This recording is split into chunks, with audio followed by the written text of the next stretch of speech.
അങ്ങനെ വിഷുവും കഴിഞ്ഞു. എനിക്ക് തിരിച്ചു പോകാനുള്ള സമയം. അമ്മയ്ക്ക് അലക്കാൻ കൊടുത്ത ഡ്രസ്സെല്ലാം അമ്മ നല്ല വൃത്തിക്ക് അലക്കി മടക്കി എനിക്ക് തിരിച്ചു തന്നിട്ടുണ്ട്.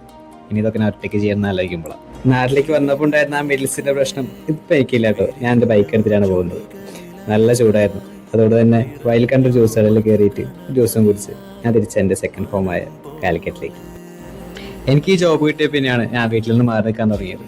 എൻ്റെ സ്കൂളും കോളേജൊക്കെ നാട്ടിൽ തന്നെ ആയതുകൊണ്ട് എനിക്ക് വീട് വിട്ട് മാറിക്കേണ്ട ഒരു ആവശ്യം വന്നിട്ടില്ല. ഞാൻ എന്നും നാട്ടിൽ പോയിട്ട് ഈ വാൽ തുറന്ന് കയറുമ്പോൾ എനിക്കൊരു എംപ്റ്റിനെസ് ഫീൽ ചെയ്യും. നല്ല രീതിയിൽ ഇടിവെട്ടും മഴയും കഴിഞ്ഞ് നിൽക്കുന്നവരുടെ ശബ്ദതയില്ലേ, അതാണ് എനിക്ക് ഫീൽ ചെയ്യുന്നത്. അങ്ങനെ വീണ്ടും തുടങ്ങായി അൾട്രാമും ഏർലി മോർണിംഗ് റിപ്പോർട്ടിങ്ങും നൈറ്റ് ഷിഫ്റ്റ് റിപ്പോർട്ടിങ്ങും എല്ലാം. അതാലോചിച്ചിട്ട് കാര്യമല്ലോ, എനിക്ക് ഡ്യൂട്ടി കയറാനുള്ള അങ്ങനെ വേഗം തന്നെ ഷേവും ചെയ്ത് ഒരു കുളിയും പാസ്സാക്കി.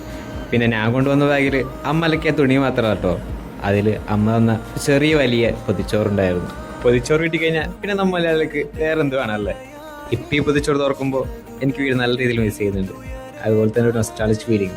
പണ്ട് സ്കൂളിലൊക്കെ പോകുമ്പോൾ അമ്മ ഇതേപോലത്തെ പൊതിച്ചോറ് എനിക്ക് തന്നിടാറുണ്ട്. ഇനി ഫുഡ് കഴിക്കണമെങ്കിൽ ഒന്നില്ലെങ്കിൽ ഞാൻ തന്നെ എഴുന്നേറ്റ് ഉണ്ടാക്കണം, അല്ലെങ്കിൽ പുറത്ത് പോയി കഴിക്കണം. അതൊക്കെ പറഞ്ഞിട്ട് എന്താ കാര്യമല്ലേ. നമ്മുടെ ലൈഫാണ്, പല സിറ്റുവേഷൻസ് വരും. But we have to move.